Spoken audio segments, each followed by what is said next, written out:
Baik, bismillahirrahmanirrahim. Assalamualaikum warahmatullahi wabarakatuh. Rabbi shrah li sadri wa yassir li amri wahlul 'uqdatam min lisani yafqahu qawli amma ba'du. Raditu billahi rabbah wa bil islami dinah wa bi Muhammadin nabiyyan wa rasulah. Amma ba'du. Baik, perkenalkan nama saya Abdillah Kiki Al-Wajasuri dari Prodi PAI kelas 2D. Kode unik saya 0101 TB 654W. Baik, di sini saya akan menjelaskan tentang ulumul Quran. Apa sih itu ulumul Quran? Kenapa disebut ulumul Quran? Dan jika apa bedanya dan apa perbedaannya Al-Quran dengan ulumul Quran? Jadi, ulumul Quran adalah sejumlah pengetahuan ilmu yang berkaitan dengan Al-Quran. Baik itu secara umum seperti ilmu-ilmu agama Islam dan bahasa Arab, dan secara khusus adalah kajian tentang Al-Quran, baik itu tentang nuzul Quran, tentang tafsir kitab lainnya ataupun yang lainnya. Dan juga sebagai sebab turunnya Al-Quran, yaitu tadi nuzul Al-Quran, nasikh mankhuz, ijaz, maki madani, dan ilmu-ilmu lainnya. Ada juga ilmu tafsir Al-Quran. Dan kenapa disebut ilmu Al-Quran? Secara bahasa, ilmu Quran berasal dari kata ulum dan Al-Quran. Ulum sebagai bentuk jamak kata ilmu, kemudian yang berarti ilmu-ilmu atau kumpulan ilmu-ilmu pengetahuan.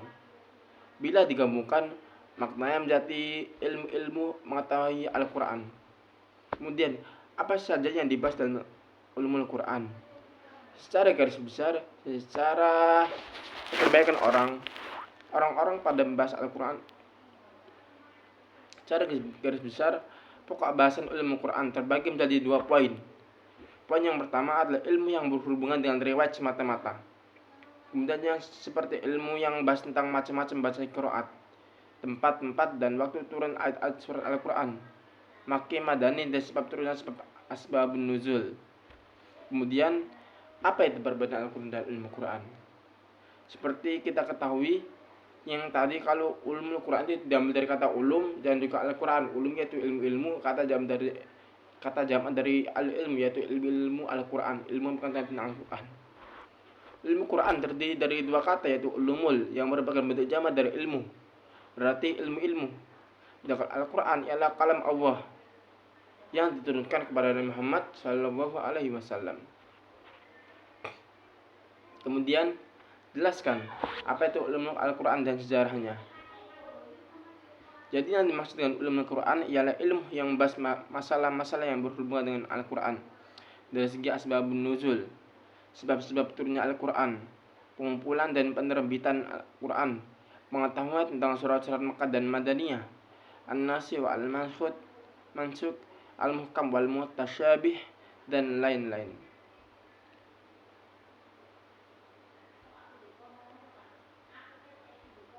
Kemudian apa saja itu kurang lengkap kenapa kok bisa disebut ulumul Quran?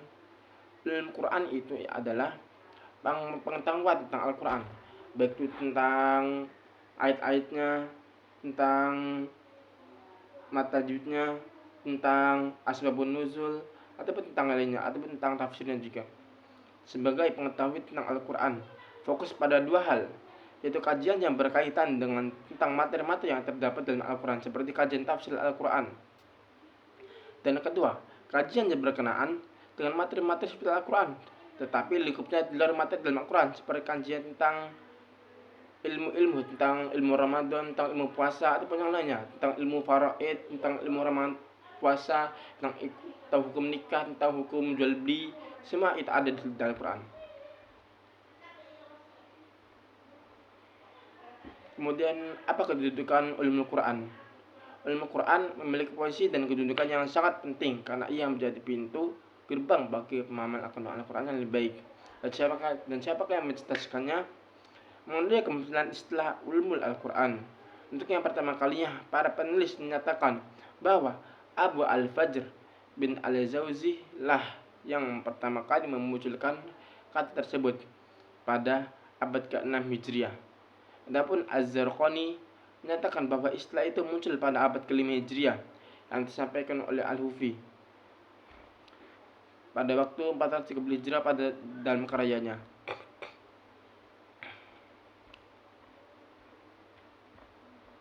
Kemudian di sini kita akan bahas tentang ilmu Quran. Secara bahasa, ilmu Quran berasal dari kata al-ulum dan al-Quran. Ulum sebagai bentuk kata jamak, kata ilmu yang berasal ilmu atau kumpulan pengetahuan bila digabungkan maknanya menjadi ilmu-ilmu mengetahui Al-Quran. Sedangkan secara istilah, menurut Asy-Syabab dan Alkitab Al-Madkhal Lidirasah Al-Quran Al-Karim, ilmu Quran memiliki arti ilmu yang memiliki objek kebahasan yang berhubungan dengan Al-Quran, mulai dari berhubungan dengan Al-Quran, mulai dari bab dalam proses penurunan Al-Quran, urutan penulisan, pengkodifikasian, cara membaca huruf kalimat, penafsiran, kemukjizatan, serta sebagai pembahasan lainnya. Dan apa itu pengertian ulumul Quran? Al-Quran adalah wahyu Allah yang terakhir, yang diturunkan kepada utusan terakhir, itu Nabi Nabiyana Muhammad SAW. Kitab yang diturunkan selama 22 tahun, 2 bulan, 22 hari ini merupakan pedoman petunjuk bagi seluruh umat manusia. Di dalamnya tidak hanya terdapat perintah-perintah ibadah, tapi juga muat urusan akidah. Jadi dalam Quran itu bukan hanya kita suruh membaca Al-Quran saja, tapi kita juga harus wajib mengetahui isi Al-Quran. Maka dari itu kita harus belajar tafsir Al-Quran.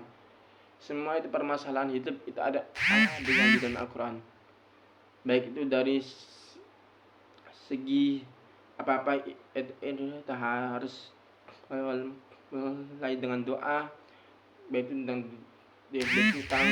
ilmu jual beli, ilmu perdagangan, ilmu nikah, ilmu banyak hal yang bisa kita ambil dari Al-Quran. Kitab Al-Quran ini tidak ada keraguan terhadapnya. Ini sebagai mereka yang bertakwa. Alif Lam Dzalikal Kitabu la raiba fihi hudal lil muttaqin.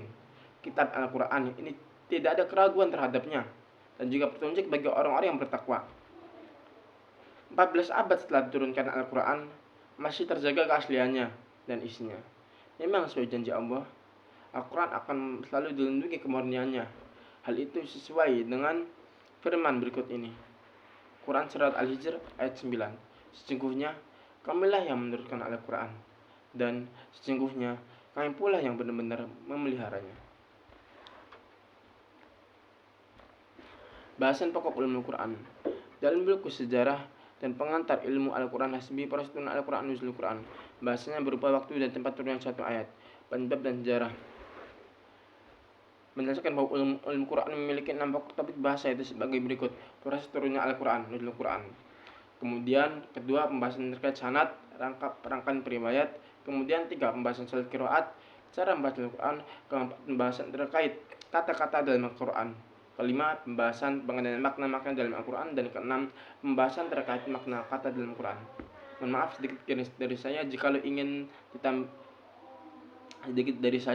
mohon maaf jika ada salah dari saya. Undur ma qala wala tangdur man qala. Syukran hadza minni. Assalamualaikum warahmatullahi wabarakatuh.